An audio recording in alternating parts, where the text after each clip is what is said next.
আমার মনে হয় শীতকালে এমন কোনো বাড়ি নেই যাদের বাড়িতে যেই ফুলকপি দেওয়া চাউমিনটা হয় না। যত স্টাইলে চাউমিন হোক না কেন, এই ফুলকপি দেওয়া চাউমিনের কিন্তু একটা আলাদা স্বাদ আছে।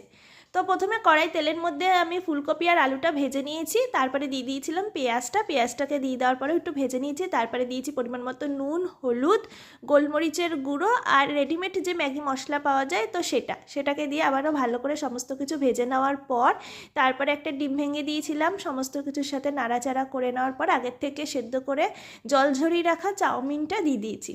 সমস্ত কিছুকে ভালো করে নাড়াচাড়া করে মিশিয়ে দিয়েছি কাঁচা লঙ্কা কুচিটা একটু পরে দিয়েছি, কারণ আমার ছেলে একটু ঝালটা কম খায়। তো তোমরা আগেই ভাজার সময় দিয়ে নেবে, ও ছোট মানুষ। তারপরে একটু সামান্য পরিমাণে চিনি দিয়েছি, ব্যাস। সমস্ত কিছু দিয়ে ভালো মতো নেড়েচেড়ে ভাজা ভাজা করে নিলেই কিন্তু ফুলকপি দেওয়া এই চাউমিনটা রেডি। তোমরা কারা কারা এইভাবে বানাও অবশ্যই কমেন্ট বক্সে জানিও। বাই।